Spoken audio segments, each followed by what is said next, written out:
Hello everyone, welcome back to another Dark Souls beginner walkthrough video. So this time we're going to wrap up the final area that we haven't done yet, which is Tomb of the Giants. So this series so far has done the Ruins of New Londo, followed by the Duke's Archives, then Lost Izalith, and now Tomb of the Giants. And it's very important for Tomb of the Giants that you have a divine weapon. I guess it's not really required, but the boss is going to have skeletons down there that can be revived infinitely. So it's pretty important that you bring one, otherwise you're going to have to fight them and the boss at the same time. I'm fine. So we're not going to want to have that during our fight, so make sure you bring a divine weapon. It can be the occult club if you send it backwards and upgrade. That can be a divine weapon, or if you made a divine weapon, or if you have a silver knight spear, that's naturally divine, so that works too. In any case, we're going to head down through the Catacombs again, which I've already cleared to get the Rite of Kindling. I cleared that before Sen's Fortress. So I did like a two-part video. I think it was video 7, and there's like 7.1 and 7.2. The first part's the Catacombs, the second part's Sen's Fortress. So I did this a long time ago. Which maybe they didn't really intend for you to go down that early, but it's kind of cool because FromSoft will put characters and stuff that you can meet really early on in different places, and it's like, well, if you weren't supposed to go down here that early, then why are they there? It's really, you can go anywhere you want, it just depends on how much of a struggle you want it to be. Right now, if you're doing the Catacombs and Tomb of the Giants last, everything should be pretty easy. So one important thing is if you do Lost Izalith before you do the Catacombs and Tomb of the Giants, then you should have the Large Flame Ember and the Chaos Ember, which are pretty important if you're into fire weapons. I'm not doing any fire weapons. I'm not really ever planning on doing fire weapons for this video. So, for me, it's not really a necessity. But if you're really into fire weapons and you think that's pretty awesome, then those embers are there. I suggest you go to some video, maybe my video that shows where you get them, and then, you know, go ahead and come back here. Now, the easiest way to Vamos is probably just running through it normally. There is a rolling shortcut you can do to make this path even shorter, but just in case you forgot how to get to them, I'm going to do this kind of the normal way.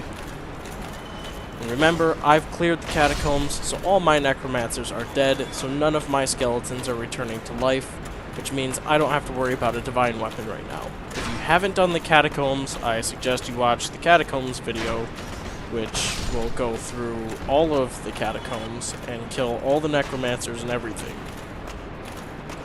Because now, having done that, now you have this pretty easy run all the way to Vamos.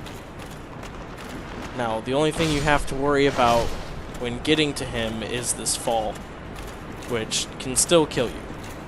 So, you run across the first bridge, you get down this spiral staircase here. If you look to the right, you'll see that lever that you push in to open a door. And then you would fall down here. Now what you need to do is sprint off of this, not jump, not roll, just sprint. And then do the same thing here. And that gives you enough range to land on these platforms safely. Then you just fall down here. This is his shortcut. This is actually how you open up this hole in the wall to the right. You gotta be careful because wheel skeletons will roll in here sometimes and they can kill him. So be very careful. But then we just have to talk to him to give him the embers.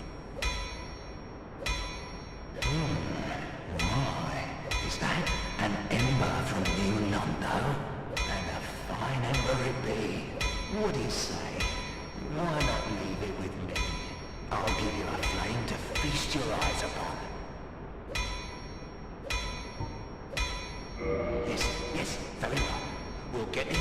goes to work.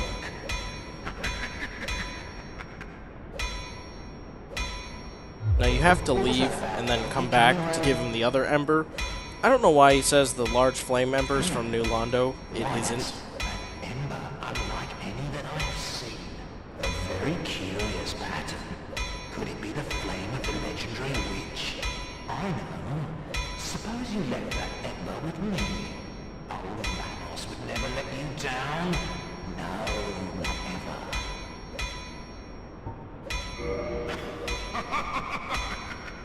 Yes, splendid. Splendid indeed. My, oh my. You precious little thing. So now, after you give him the embers, you should have a small fire thing, a larger fire thing, and then this kind of blackish big fire thing too. That's fire, and then like bigger fire, like large flame ember fire, so that's fire weapons up to +10, and then the other one is chaos. So if you've given him the embers, you should have all three of those, and just like a magic or divine weapon, you have to have a normal weapon to +5, and then you have to make it fire, and then you have to either make your fire weapon from fire +5 to fire +6, or from fire +5 to chaos. And you can make your fire weapons up to +10, and your chaos weapons up to +5, so those are kind of the maximums for that. It's pretty much the same pattern as divine or magic, so if you've got those down, then the whole fire process shouldn't be that confusing. If you don't have that down, I just kind of explained it. You can watch some videos of upgrading weapons and stuff for Dark Souls, read the wiki, whatever you have to do. I've done it over my playthrough, but I don't have any dedicated, here's how you upgrade weapons video. So, it's really not too bad. It's just knowing that basically to make any type of weapon, you have to have a weapon up to +5. And all standard weapons can go up to +5. If you have anything that requires Twinkling Titanite, or some other Titanite, like a boss weapon that requires Demon Titanite, it's not possible to make those fire or lightning or anything unless you can apply a buff to them. But that's not always the case. And so once we get here, that was the room where we killed Pinwheel, and I didn't grab my mask, I have no idea why. But once we get in here, you have 3 options for lighting this area, or you can just try and follow the path in the dark with the prism stones that are cracked on the ground there. You can either wear the Sunlight Maggot helmet, you get that in Lost Izalith, if you do that whole thing. You can use the Skull Lantern, which you have to use it as a shield, so it has to be in your left hand and you have to block with it to give you this light. Or you can use the Sorcery Cast Light, which you buy from Dusk, which you have to kill the Hydra, and then reset and kill the Gold Golem, and then she'll be free, and then you have to summon her via a sign, and then she can sell it to you. If you've activated the DLC by getting the broken pendant and stuff in Duke's Archives, and you've done that, then Dusk will not be around, and you'll have to actually beat the first boss in the DLC to get to somebody who will sell Cast Light. I will do that in the next video. I'll cover most of the DLC in the next video, I think. If not all of it, depends on how long I want the video to be. I try to stay out of the 2-hour range if I can, but sometimes it's just better to have a long video than 2 shorter ones. So getting down to the giants isn't too difficult. These giant skeletons look pretty intimidating, but other than that, they're really not that tough. If you get cornered, which is something that happens to me, they can kill you pretty easy, but they don't have that much health. They have like 600 health or something. Just watch out for some of their attacks. Watch out for a kick, specifically. They have a kick attack that can send you flying on your back, and that can be really bad for you, because sometimes that can send you over the edge and you die. That's not something you want to have happen, especially when we're really close to the warpable bonfire down here. So you kill the skeleton here. You don't really have to kill it. You just break it. These are just bones. And then this is your bonfire. You can warp to this one. You can warp away from it. Everything's fine. Just make sure you rest. And then, you know, probably level up somehow. I'm going to choose intelligence. I think 18 intelligence is a nice spot to stop. That's going to be my choice. But you can level up anything if you want. Maybe more health and stamina. You can never have enough of that. Especially if you're planning on going into New Game Plus. It's going to be a lot harder. So this guy, his name is Patches. And I can't get a good picture of his face because my light is kind of blinding him. But that's okay. Just talk to him and tell him no. Are you a cleric or something? No? Really? Then I'd have no qualms telling you. There's a fine stash of treasure right down that hole. I found it first, but, well, we're friends now. So I'll split it with you. In any case, have a look. It'll shimmer you blind. There, that hole. So you run up here. You'll get a small cutscene.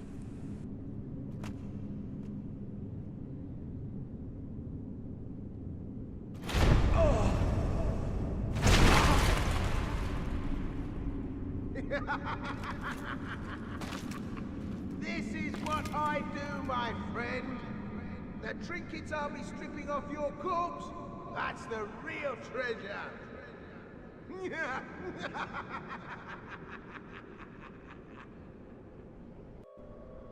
So he's an asshole, and that's okay, because we'll be able to talk to him shortly.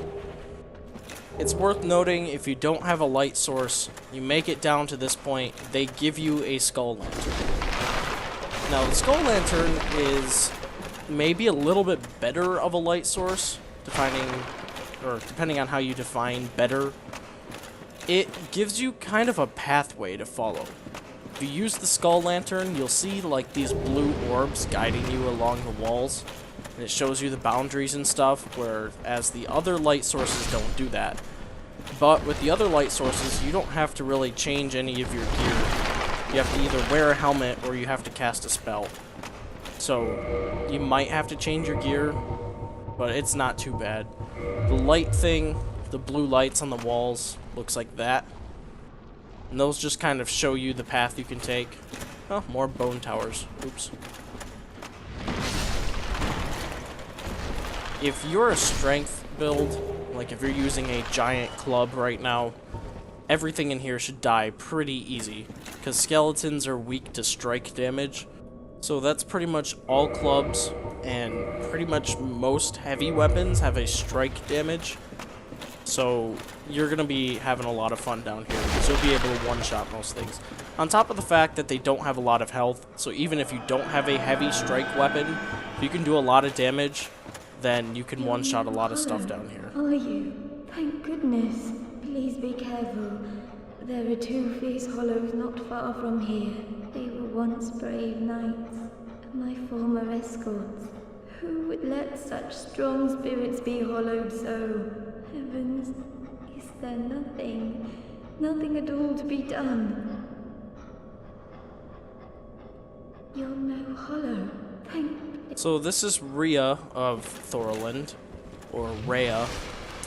You can talk to her here. She doesn't really say anything, but basically she'll say, there's two fierce hollows. Well, if you remember back before we did like Catacombs and Sen's Fortress, she showed up with these two guys, Vince and Nico, who were supposed to guide and protect her in the Catacombs, and Petrus of Thorland went with her, and he came back and said he lost her, and these guys actually went hollow and she's trapped down here. You banished those two hollows, did you? It pains me to think of the trouble my failings have caused.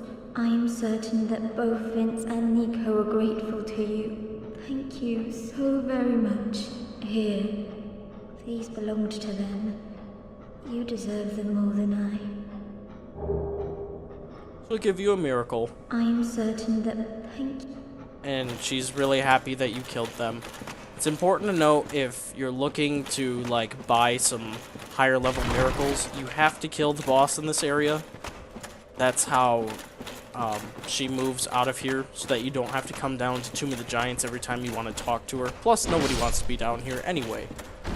And Patches, which we'll talk to really shortly, he'll try to become friends with you, and he'll eventually become a shopkeeper in Firelink Shrine, selling various oddities and stuff.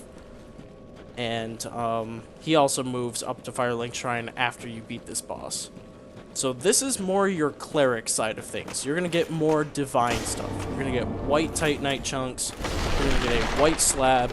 You're going to get a large divine ember down here. You're going to unlock the strong miracles by saving her. And you're going to kind of unlock some cleric armor when Patches sells it to you. Well, let's just calm down. Talk about things. I did you wrong, but I didn't mean it. These temptations, they can, well, overcome me. You know what I mean, don't you? Please, forgive me. You and me, we're jolly undead. Say no. Oh, for heaven's sake, let's not mope about, eh? You're still alive? I've said I'm sorry. Wait, I know. Here, take this. It proves something, doesn't it?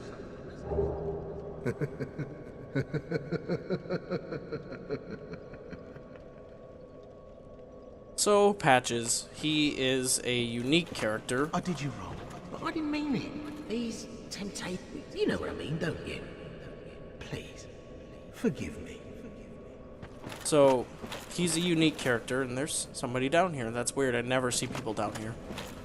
Anyway, as you can probably tell, he finds people down here, kicks them into the pit, so you can assume that's what happened to the cleric guys. And then they get stuck down there, they die, or whatever, and then he keeps doing that until he can go loot their bodies for their gear, and then he tries to sell it for money later. So yeah, he's a very interesting character. If you walk up to him and you tell him you're a cleric, he will never forgive you, he'll attack you, and you won't be able to use him as a shopkeeper. It's really stupid, but he hates clerics. And then, if you don't do that, you say, no, I'm not a cleric, he kicks you down anyway, and you come back up and he says, oh, you forgive me, right? And you say, yes. He'll be like, oh, good. But if you say no, he'll be like, oh, come on, and then he'll give you an item, and then he'll still be your friend. So really, just say no both times. You'll get him as a shopkeeper, and you'll get a free twin humanity.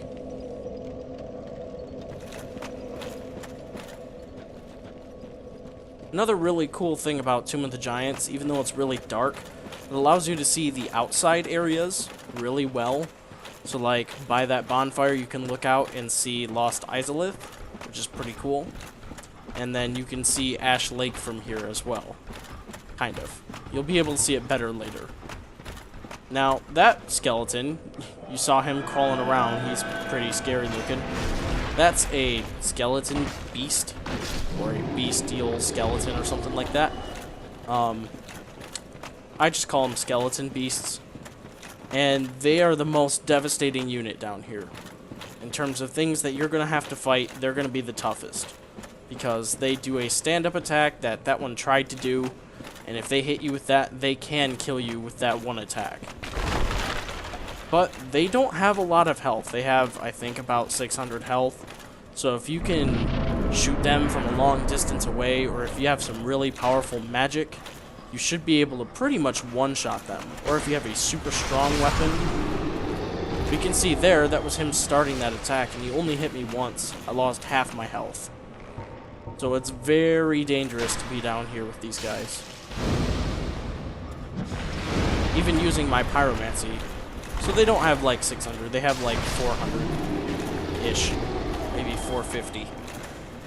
So they really don't have that much health. So if you can find, again, some sort of strong weapon to one-shot them, do it. It'll make your world a lot easier. But if you can't, they shouldn't be too difficult. Just block and be on the lookout for super powerful like running and standing up attacks they do. Now this here kind of looks like a trap. People are putting messages and they say, hey look, there's a cool ring down here. Well, there really is a cool ring down here. And you can't see it because there's nothing indicating that there's a platform down here. But actually, what would be a nice thing to do for the community, since all these messages go online, is if you can write a message down here and you say, hey, you know, just even here, then somebody who's standing up there who doesn't know where to land can see that message, and you can only put messages on spots you can land on. So that means that, obviously, somebody fell down, landed there, and had enough time to write a message, which is pretty cool. So that's another way you can help out, just doing your part passively for the community. You can also just troll people. You can put here somewhere else and they can run off and not even be anywhere near where they need to be for this ring. But that ring is the Silver Serpent ring, which will allow you to get more souls per kill from an enemy. So that's kind of the opposite of the gold ring. The gold ring allows you to find more items. The silver ring allows you to get more souls. It's not really opposite, but they're both pretty cool. Except the gold ring is a lot easier to get a lot earlier. You just have to go to Sen's Fortress. And the Silver Serpent ring you have to get in Tomb of the Giants, which makes your world a lot harder because Tomb of the Giants is dark. And going down here early is almost a suicide run because there's really no way to get out of here. I mean, there is, but it's really hard. One of my first characters ever, actually, was interesting. I made a thief character, and I knew that Tomb of the Giants existed, and I knew that Silver Serpent ring was down here, and it had been maybe my second or third character ever, so I'd beaten the game once. I'm like, yep, I know that's down here. I had the smart idea to run down here early game. I knew that there were bonfires down here to save me. So I ran down here, I got a bonfire, I was so happy. I made it, I got the ring, and then I'm like, sweet, I'll just homeward out of here, or warp. Well, you can't warp if you don't have the Lord Vessel. And I couldn't homeward because I had rested at the bonfires down here. So I got stuck, and I had to delete that character, who had been through the depths and everything, which was really annoying. So, yeah, don't do that.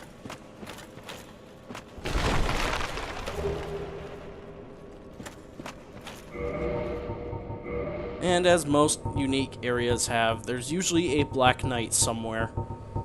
Lost Izalith doesn't have one, Duke's Archives doesn't have one, but Tomb of the Giants does, and New Londo doesn't have one either. But, so I guess maybe not every unique area, but the Catacombs had one, the Forest had one, Tomb of the Giants has one, and we've had some in Undead Burg, and just scattered throughout the game. And over here where he was guarding the effigy shield, which says it's an occult shield, which is really protective against lightning, or divine, which is pretty cool. So if you're going up against anything that uses lightning, that can be a really powerful shield for you. The only problem is that it also doesn't have max physical, so you have to kind of think about that. If the person's doing a lightning physical attack and you block it, you're going to take more damage because it doesn't have 100% physical. Now over here around this corner, and I know it's easy to get lost down here, but around this corner, it's kind of underneath where you got the Black Knight, there's another bonfire. I feel like it's pretty much useless because it's really not that hard to get to that spot, and there's not much left of the Tomb of the Giants to do before getting into the area for the boss. So it's almost kind of a useless area, in my opinion. But it's another bonfire that's not warpable. So if if you really want to, you can kindle that, but I would suggest just running from the other bonfire.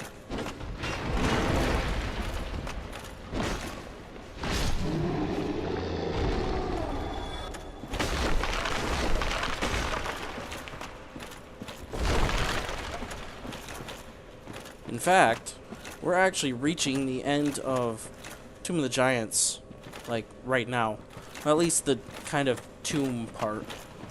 We're gonna get into a brighter, like, limestone cave, which really isn't that hard. It's very, very short, and then it's the boss. So Tomb of the Giants is a really short area, and it's not super difficult other than it's dark. So if you can get around the dark thing by having the right gear, then you're all good.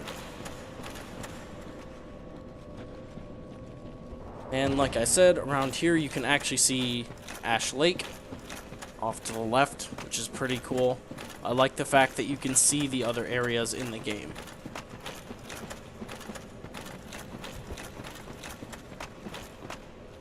Now, if you're human, which you should be, you stand right here, there's a crystal lizard that's going away. That's not really a big deal. We'll come get him later. But Paladin Leroy should invade. And he's going to have Grant, which is a really powerful club. And it's got Divine on it, which means it also does some magic damage. And that's kind of a big deal, because that thing can do a lot of damage to you if you're not careful. See, that hit me once, and I'm hurt pretty bad. But he's a cleric user. He really likes to heal himself with a miracle, which gives you plenty of time to attack him. Just watch out, that's Wrath of the Gods. That's a really powerful miracle for area of effect. So watch out for that, don't get knocked off the edge. And if you manage to kill him, cool. Because now you can have Grant, his giant club, and you can have Sanctus, his shield. Grant is just a really powerful cleric weapon. It does magic damage because it's got Divine on it by default.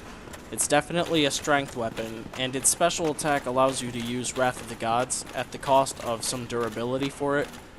But the thing has like 800 durability. I think you use like 100 or 200 every time you use the Wrath of the Gods power, which means you can use that like 3 or 4 times without needing to repair the actual weapon, which is pretty great. And so if you can't use Wrath of the Gods, you can use that. You need to have the stats to use it though. If you don't, well then you're not really going to get the benefit of it. Right here, be very careful. This narrow cave stretch with this archer, a lot of people run up and they just hit him with a sword, and then the one next to you can actually just kick you right off the edge. And then you have to run back down here, and that's not something I'm guessing you want to do. So in this area, I said in previous videos that this is a humanity farming spot. So I'm going to switch to a gold serpent ring, not just for the humanity though. These guys here, you can see they look like Pinwheel because they are Pinwheel servants. And Pinwheel servants are basically exactly like Pinwheel, except not as powerful. And they can drop the Mask of the Father, the Mask of the Mother, and the Mask of the Child, just like Pinwheel. In addition to that, they can drop White Titanite chunks, and I believe White Titanite slabs is how you get those from these guys. So if you don't have any of the masks and you feel like farming for them, you can do it here from these guys. Patches will also sell all the masks. So if you ever need those for any reason, you can just talk to them.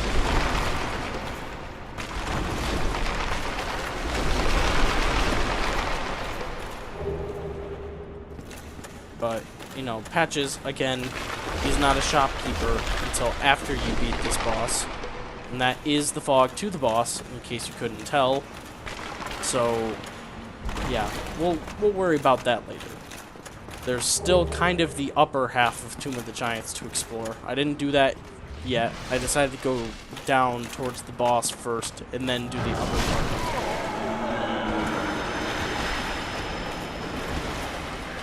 Mainly, I think I did it that way because I wanted to show the humanity farming method.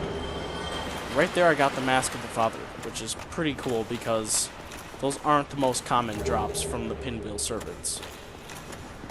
I think Patches charges like 8,000 or 10,000 for each mask, so he's pretty expensive on that.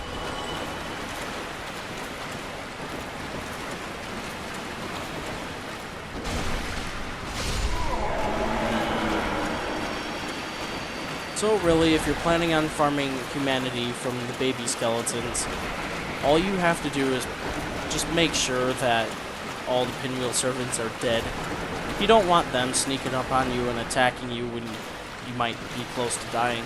Not that the baby skeletons should really do much against you, but they do inflict toxic. So you can get intoxicated and say you're losing track, or you get hit by all of them at once or something. You can lose a lot of health if you're not careful. So just be careful around them. But they do spawn indefinitely. So for all intents and purposes, you can just sit here and wait for them to gather like this. And then swing and kill them all in a couple hits. And usually doing it that way, you can get 1 or 2 humanity. Maybe not every time they group up like that, but every other time or every third time or whatever. It's a pretty good method, and they will spawn indefinitely. The problem is just having them spawn. Sometimes it takes a little bit for them to show up. Then after that, they're back. You can do that forever, and that's probably the easiest method for infinite humanity. They have a pretty high drop rate, I'd say higher than the rats in the depths. And the fact that they just keep coming back means that you shouldn't really have to do this too long. Maybe 10 minutes, and then you should have like maybe 10 or 12 humanity, and that should get you through a lot of areas. That is, if you're using it sparingly and not dying a ton. If you are dying a ton, or you're using it on every bonfire, you might want to be there longer.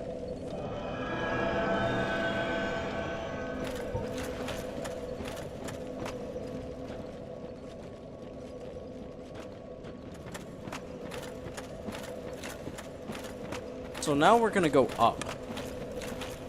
We're going to go back towards the way you would have to come down. We took a whole bunch of sliding on sarcophagus lids to get down, but we're going to go up the manual way. I don't even think you can come down the manual way without falling and dropping a certain way. Now, in this room, this is where you get your large divine ember. The problem is that there's like 5 or 6 or maybe even 8 giant skeletons in this room, and they're pretty hard to hit. I mean, I can't really aim my pyromancy down there. If I could, they would die pretty easy. So what you can try to do is try to gather them in this corner and then do a plunging attack. But for me, things didn't go as planned, and I ended up falling off of here by accident with a lot of these giant skeletons, and they cornered me and killed me pretty quick. So I'll go ahead and cut the video to my successful attempt. So one strategy you can do is, if you're aiming with a bow, you can kind of see the outlines of some giant skeletons, and you can get them over here and just gather them all in this corner. And then maybe if they jump backwards, or if they start going back to their spot, you can hit them with a pyromancy or a spell. I'm using Great Chaos Fireball because that's going to do more damage and leave the lava, which just gives me a better chance of killing them. Again, they're not really going to allow you to do that because they really just stand here. You can try maybe Toxic Mist or Poison Mist, but I don't even know if that really affects them. And if it does, then I don't know how you're going to be able to do it safely, because I don't think you can breathe it downward. But I killed a couple there. I'm trying to aim my fireball more down, but it's not really working, and I'm out anyway. So option number 2 is to try and get a plunging attack, do as much damage as you can. Sometimes you can kill all of them, sometimes you can kill 1 or 2 of them, and at least weaken the rest. And if they're all gathered like that, then you have a much better chance of clearing this room. If you only have 2 or 3 over there, you still have 2 or 3 to deal with, and they can aggro pretty easy, so you can get cornered again. Just be careful. But in that back is a large divine ember, which now you can make your divine weapons from +5 divine to +10 divine, which is pretty nice. It's kind of interesting, really. The divine weapons, you can make them all the way up to +10 divine, like you can do a +10 magic or a +10 fire, but with magic, you can make a enchanted weapon which is kind of like magic, just a little bit different. And you can make a chaos weapon, which is a fire weapon, just a little bit more different.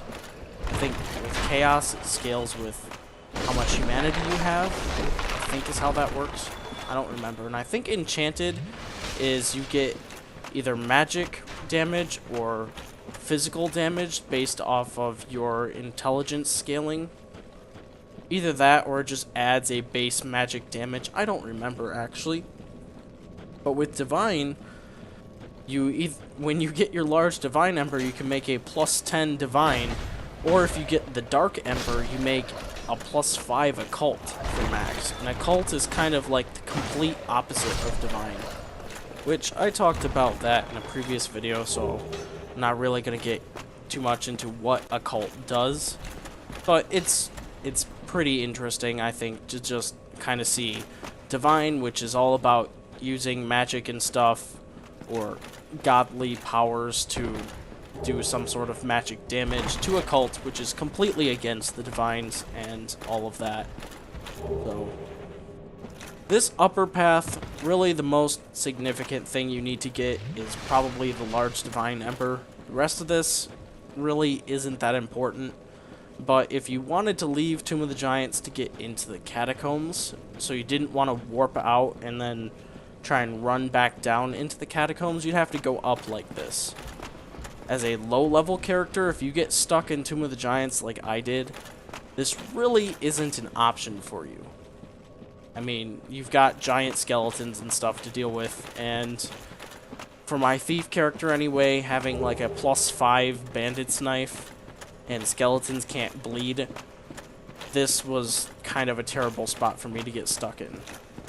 So anyway, we want to get back down, and getting down is like completely different than getting up. So you are going to have to fight some enemies. It's not like you just go back the way you came, because you really can't.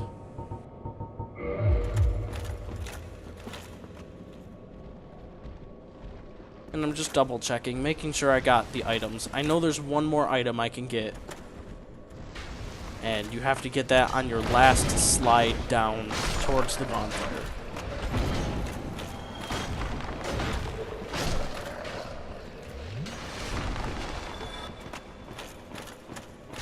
So this item, stick to the right of this lid here, and you can slide here, get a humanity. Not super important, but it's one more humanity, and it adds up in the long run. Humanity, again, becomes pretty obsolete once you get into the DLC and are able to farm that method for humanity, because you get a lot more humanity a lot faster. So now with that, we're actually ready to get out of here and kill this boss, and then Tomb of the Giants is over. And I think, other than that, I just spend a little time doing an optional boss and kind of unlocking the final boss. You don't want to do the final boss of the game until you're ready to actually beat the game, because once you beat the game, you go into the next game cycle. There's no way to return and finish something you haven't done. So unless you're like completely ready to just get this game over with, I wouldn't do the final boss. I'm not going to do it because I still have an entire DLC to show. So anyway, that'll be for a little later. So find a divine weapon. You're going to need it. You don't need to have it now, but you're going to want to have it in your inventory at least. That way you can do this boss successfully, or at least easy, hopefully.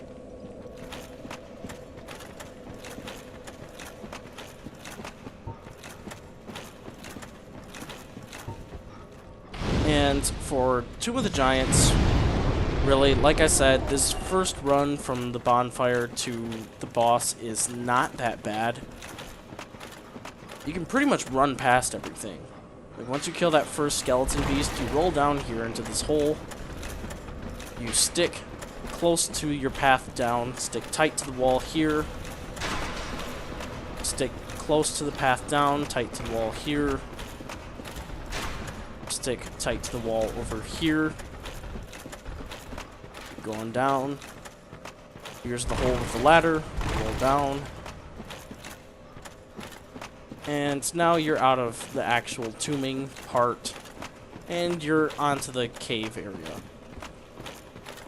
Again, Crystal Lizard is going to be around this corner because I didn't kill it the first time.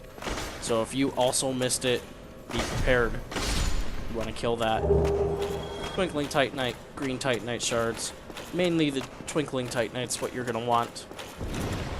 Bone Tower should be pretty weak. Might drop a white chunk, so just check for that. This one, this Bone Tower that pops up, you can kill it. There's one that pops up behind you, but it shouldn't be too much of a threat. And this one likes to go on the ground and then pop up immediately behind you. I'm just going to avoid these guys. They really can't chase you in here anyway. So even though I have a giant arrow sticking out of my face, I'll be fine. And then again, with the Pinwheel servants, I would actually just suggest you go ahead and kill these guys. You can avoid them and just run into the boss if you want, but again, they can drop one of the masks. And if you're really wanting a different mask, the Father increases your equip load, the Mother increases your health a little bit, and the Son increases your stamina regeneration. If you get any of that, if you want a different mask, I would suggest you kill them on your way to the boss, because you never know. Also, for me, I missed an item. It's kind of hidden. It's running away from a baby skeleton, I think. It's doing something. Oh, running up this path. White Titanite chunks. Again, if you're using a divine weapon, I've mentioned this in a different video, but white Titanite is a lot more common than the other Titanite. I don't know why, but they just decided to throw it in a lot more, I guess, kind of because they make you have a divine weapon for some of the game. You don't really need it, but it's really handy to have, so I guess they want to make sure you have one. Then when you're ready, this is your boss fight. Watch out for a baby skeleton. It might chase you. Again, you have a little breathing room, so go ahead, switch to your divine weapon. For me, I'm going to use the Divine Club +5, and it's just to kill some skeletons that keep coming back. And remember, all you have to do is kill them with it. You can damage them with your normal weapon. So for me, I'll probably attack with my sword once and then switch to the club.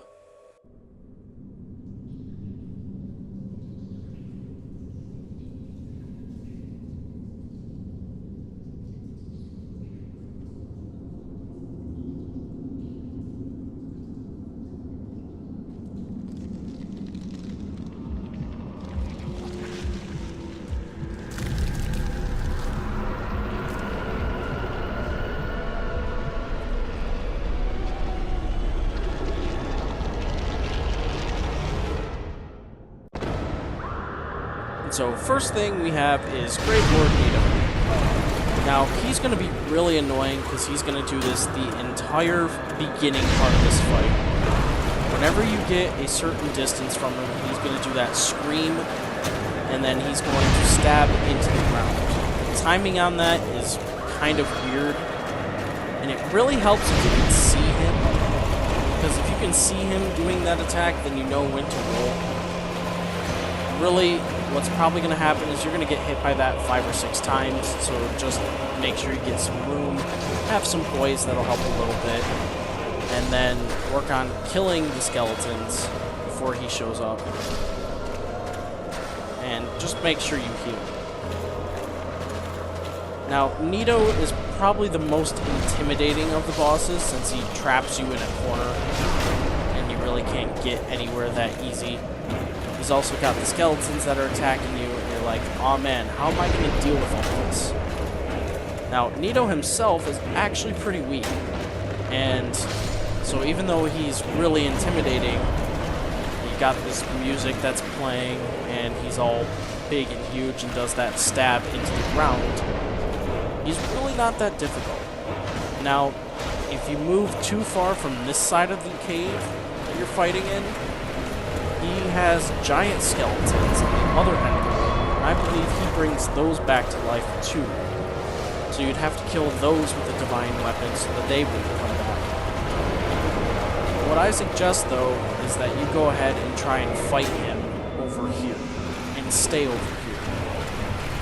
Yeah, you're trapped. You can't really back away as much, but if you have a crest shield, you should be able to block his AoE, and if he's close and he does the stab, the timing on that is not too bad. His actual sword doesn't do that much damage. In fact, he seems to miss me a lot. The only trick with him is that his back is covered with that cloak, and if you attack his back, you sometimes don't do damage. It's like the cloak is a shield that protects him, so you kind of have to battle in the front. Even the grab attack here just really doesn't even do that much damage compared to other grab attacks. I mean, he's pretty weak. Which is a little disappointing, because being first of the dead, you would maybe assume that he'd be strong. It's either that, or we're just really strong. But every time he hunkers down like this, he's going to do his AoE Dark Blast, kind of humanity blast. It's pretty cool. It's pretty important to note that if you're battling Nito, obviously you're kicked out of his covenant. So if you're in the Gravelord servant for whatever reason, Nito is, not going to be around. You can't be in his covenant. You'll be pretty much kicked out. If you're not kicked out, you're at least not going to be able to rank up. I believe you get kicked out for killing him. Or at least unable to rank up.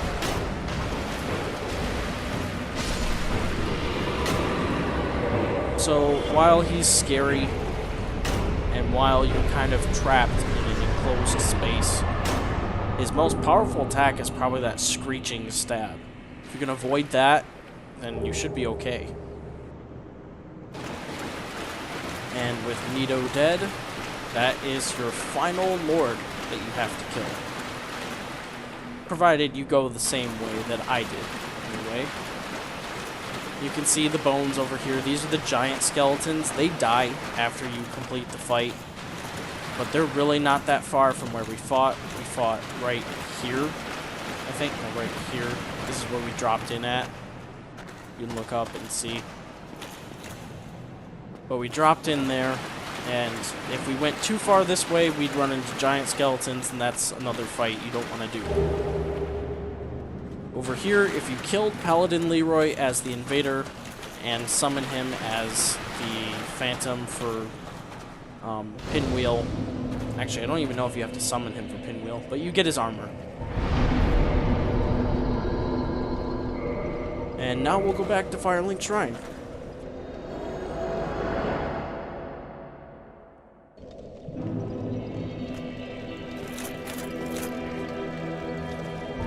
Probably most important thing to do anyway is rest. Even if you don't need to rest, it's probably pretty important that you go ahead and do that, because if you die, you don't want to wake up down where Nito was. There's not going to be anything down there to attack you, but it's just not convenient. So go ahead and rest.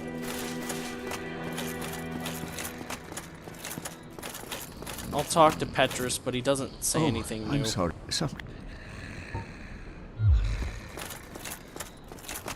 So, talking to him, he doesn't say anything new. We have Sleeping Cramped, which I hit him in the beginning to wake him up. But he is asleep again. Here's Patches. Oh, we meet again. How many of you are there? You've come at the perfect time. I'm done with the looting.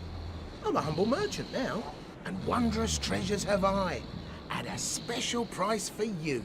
There you are. Have a nice look. Oh, relax. No more funny business out of me, my friend. So you can learn a gesture. And you talk to him. He sells some Eyes of Death. I don't think he sells that many. Prism Stone, Humanity, Twin Humanity, Divine Blessing, a couple Miracles, some Cleric stuff. This Crescent Axe is from the Clerics that we killed that were hollow. kind of a cool weapon, actually. It's unique. You don't see many people use it. Mask of the Father, Mask of the Mother, and Mask of the Child. All those have those effects, just like I said. And I guess you can read up a little bit more about Pinwheel. But really, the difference is stamina, recovery speed, health, like extra health, or the equipment load boost. Oh, well, Here, have you met that backwoods Shiva? Believe me on this one, bruv. The man is trouble. I can see it in his eyes. I just can. No doubt about it. Watch him. Yeah. Have you met that sunbathing Solaire? Believe me on this one, bruv. He's a complete idiot. But he happens to be an awfully strong idiot. So just nod your head and keep him on your side.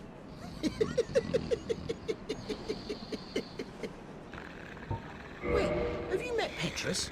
That self-proclaimed cleric? Believe me on this one, bruv. The man is scum. Don't you be fooled by his claims to do good. They're all the same, those rotten clerics. Boy, have you met Lautrec the Embraced? Believe me on this one, bruv. He's completely mad. He wouldn't think twice about cutting somebody down. So watch out for him. Especially if you've humanity to spare. I'm done with the looting and... Come on. Nobody... So, it's pretty cool. Patches tells you a little bit about other people. Oh, there you are. Well, welcome to Trusty Patch's Trove of Treasures. We chop prices, not limbs.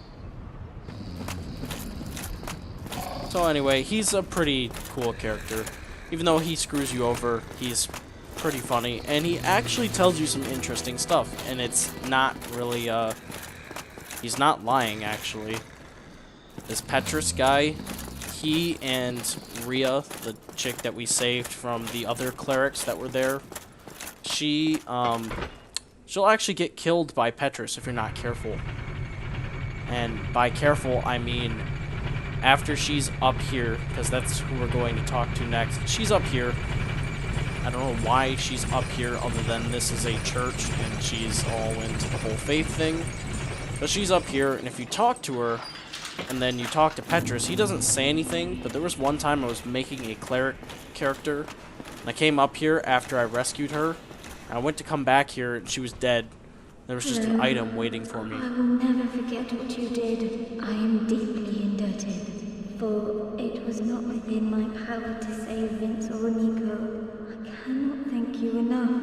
In case you have not heard, I am Rhea of Thoroland. I only wish there was some way I could help you. But I am inexperienced and I only know the art of miracles. If that could be of any help, speak to me again. Would a miracle be of any help to you? I would be most pleased if that was so. And may we discuss miracles then?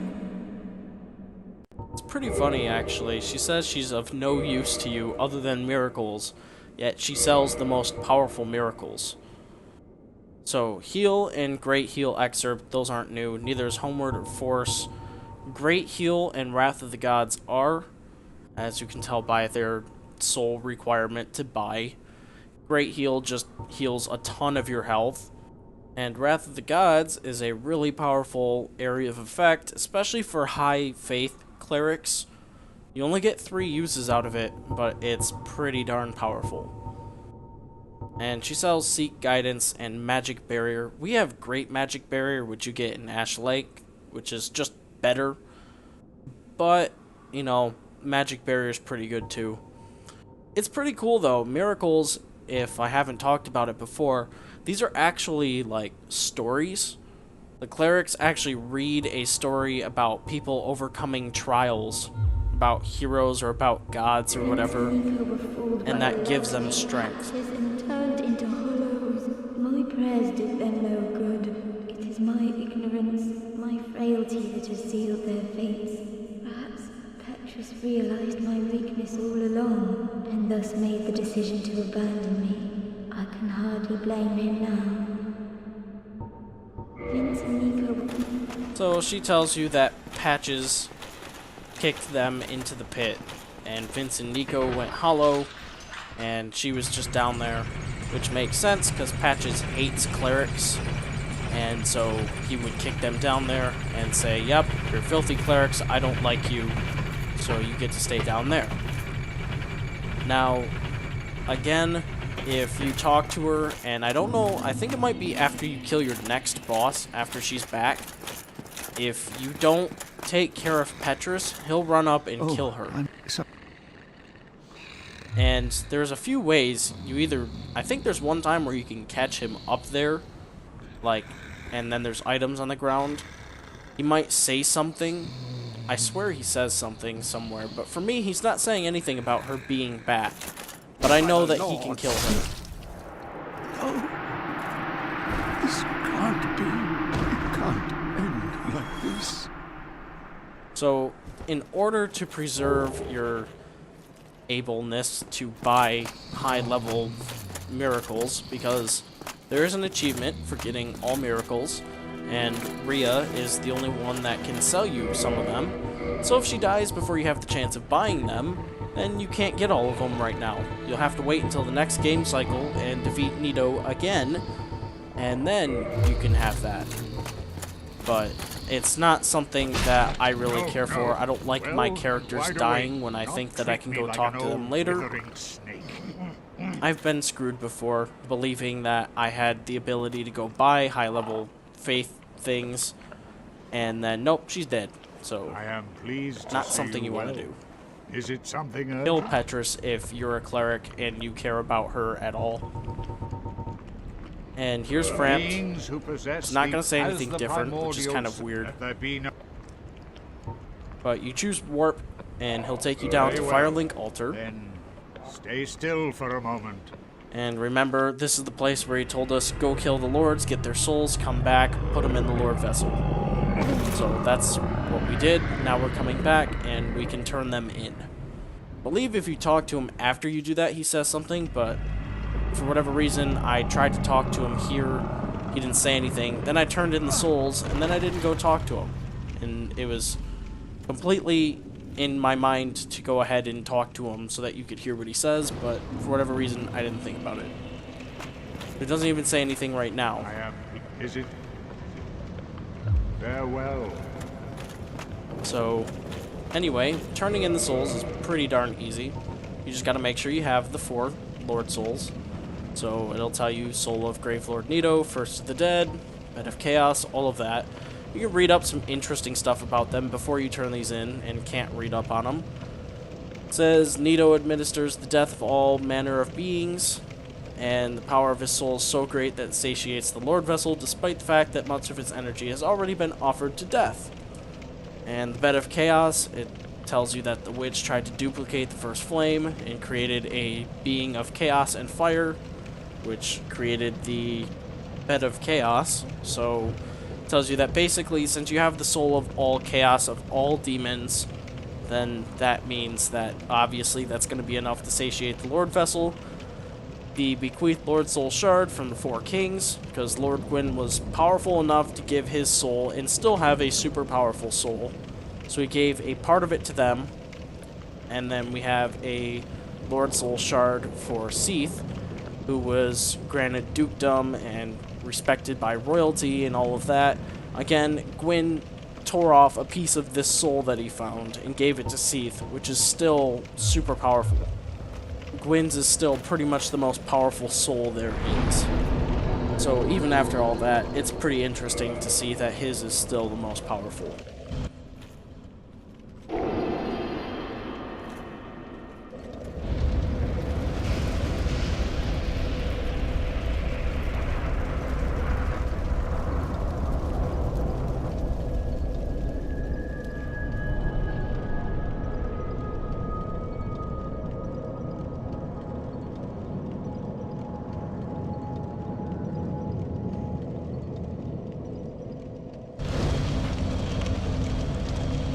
And so we have the completely fully lit Firelink Altar bonfire with the Lord Vessel. It's now got the Lord Souls in it, and it's been satiated, which allows us to go into the end game area. And it's really cool, actually. You get to see these black knights that are kind of ghostly walking around here. These are supposed to kind of be the black knights, or the silver knights, really, that followed Gwyn into the fire. Some died, some came back, scorched. So the silver knights went in, got scorched by the fire, came out. They became black knights, all kind of twisted and slightly demonic. And some of the silver knights just died. But yeah, all the black knights were silver knights. I believe I talked about that in Anor Londo, but that's why you would see a similarity between the two. And it's pretty cool. That's just a really cool story thing. It's like, hey, what if we had these knights that were all the same, and then some got twisted, but their weapons are so similar, but different enough to be to the point where you're like, man, I want this weapon instead of this other weapon. Like, I have a Silver Knight straight sword, which you can only get from Silver Knights, but the Black Knights have a Black Knight sword, which is a great sword that's super powerful, and you can only get it from them. So, it's just kind of neat, I think, anyway. So I'm only running in here, really. You can grab the Black Knight armor, so that's all I'm really doing, other than showing you that this indeed will lead to the final boss. Something, again, you do not want to challenge right now. If you have anything that you want to do, if you want to buy more spells, if you want to pick up items that you left behind, if you want to upgrade weapons or make boss weapons, or buy boss armor, or you have optional bosses you haven't defeated. You have a whole DLC you haven't done yet, probably, if you have the whole game and DLC. If you just missed anything, Covenants, PvP, you want to do PvP with people, you know, stick around, do not do this boss, because if you do, then your game ends and you automatically move into New Game Plus. There's no waiting, there's no, hey, you can always come back later to start the game. You get 2 options for an ending, and either one you choose rolls the credits, and then the next game cycle happens. So, I would not do this fight left unless you are truly ready to be done with this game. Over here you'll find Solaire if you saved him. If you didn't, there will be nobody there. No help for this fight. And just to continue on, you can see that one of every Black Knight is here, and you can farm these guys. You can constantly homeward bone back and come back here, and you'll be able to infinitely kill these Black Knights so that you can get their shields and their weapons and some white Titanite chunks, blue Titanite chunks, or whatever color Titanite you need, but you will not be able to get slabs from them. You can't get a white slab, a red slab, or a blue slab, or a normal slab from any of these. Only the chunks.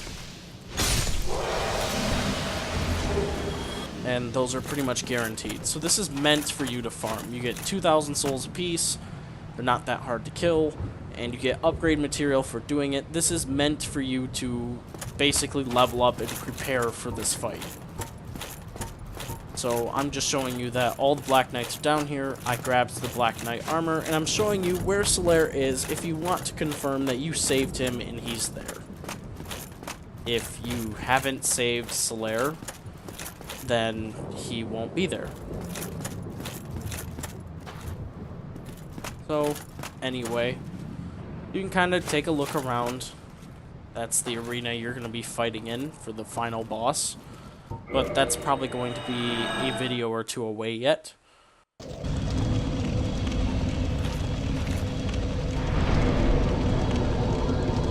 And so I'm just kind of showing that around. There's Frampt. You can talk to him again. If you've sided with Koth, you can also talk with him. He might say something interesting. At least he should. And now to round out this video for my last 20 minutes or so of content, this is going to be doing a side boss. Now, throughout the game, if you've read stuff from Anor Londo, any of the Silver Knight stuff, or some items, they'll mention that Gwendolyn is the only living deity in Anor Londo, which is weird because Guinevere is right here in front of us. So how can Gwendolyn be the only one that's alive? She's, you know, here's Guinevere. That would be his sister. So there's somebody here. Well, if you go ahead and you attack her, by doing this, you will instantly make an enemy of the Blades of Darkmoon. So don't do that if you don't want to have that happen. But if you do that, you'll get this. Thou that tarnisheth the godmother's image, I am Gwendolyn. And thy transgression shall not go unpunished. Thou shalt perish in the twilight of Anor Londo.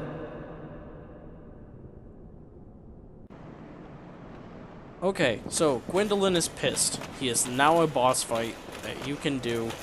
You are also a traitor completely to the Blades of Darkmoon, so if you're in that covenant, you will instantly be kicked out, and you are unable to use the Blade of Darkmoon actual miracle that you can get from them.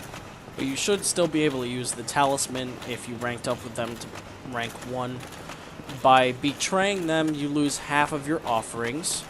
So if you are at rank 3 and you offer them 30 souvenirs of reprisal, then you now have only offered them 15. And in New Game Plus, you will have to offer 15 more to get back up to rank 3 so that you can, you know, be basically top rank in that covenant.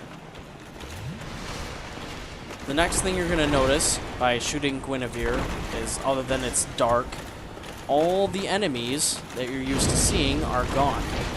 It's now replaced with this Balder Knight person and this Steel Knight person, which is kind of cool.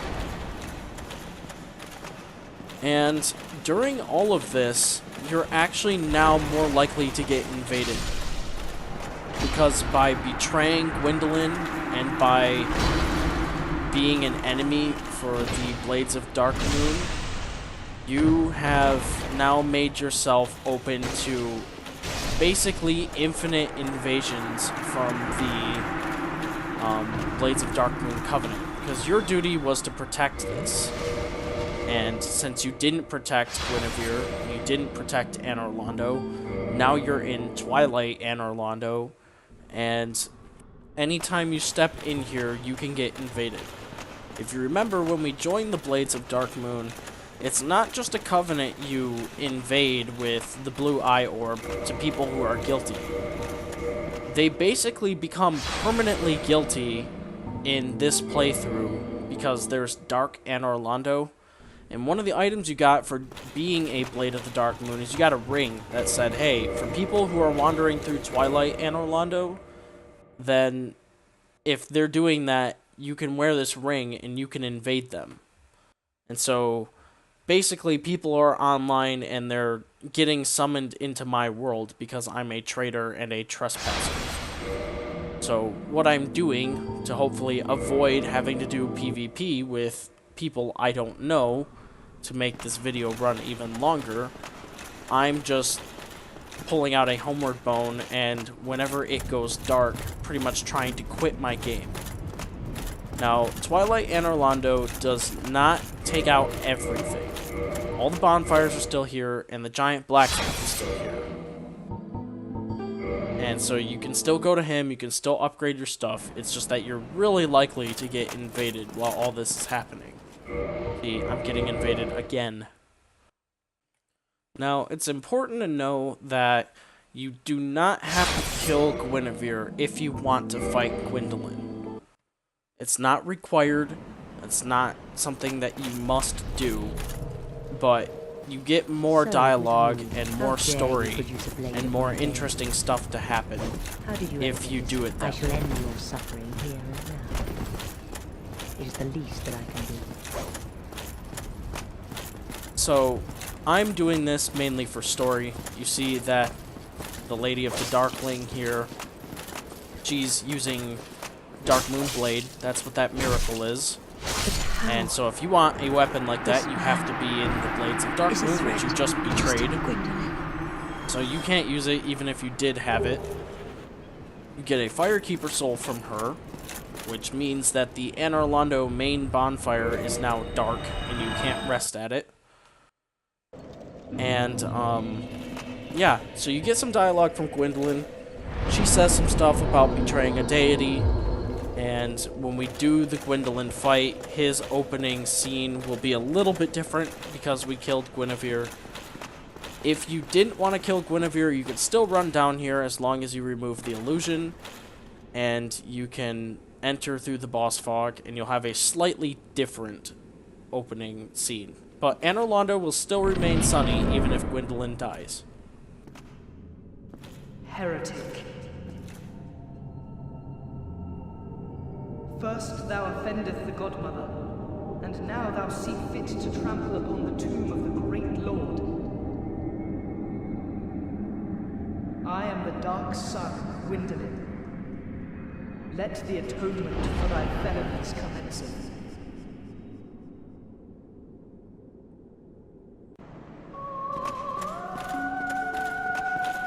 So Gwendolyn, he's difficult because this is one long, almost never-ending hallway. Some person on YouTube, I think, has tried to run for like 15 minutes straight and finally made it to the end of this hallway, so there is an end, but it's really far back. Gwendolyn is not very strong in terms of health. You can kill him in a few hits, but it's his magic damage. It's outrageous. His bow that he's using, his Dark Moon bow, can fire multiple shots. That does pretty good damage. That soul arrow type attack that he does there, that does really good damage. You wouldn't think, but it does. Then this giant, like, soul orb thing, that does a ton of damage. It can go through walls, and I believe knocks you flat on your back. So all of these attacks are super damaging, especially for magic. And so what you want to do is dodge them to the best of your ability, get up to him, and hit him a couple times. He'll teleport away. You can even hit him while he's still not completely teleported. But like here, I get hit. Just see how much damage that does. If all those had hit me, I'd probably be dead. And you really can't hide, because if you try to hide behind one of these pillars, he'll do the soul orb thing, and it will completely just tear you to pieces. So the best way to dodge that is to just quickly move, because it fires straight. Quickly move right or left. With the arrows, just kind of graze right or left, and then just keep running at them. With the soul arrows that split like this is where you want to be behind a cone. They'll keep you safe most of the time. But then he usually follows up with the soul orb thing, so you gotta be really careful. You can't stay there too long. Oh, heretic, swathed in dark, an eternal curse upon thee.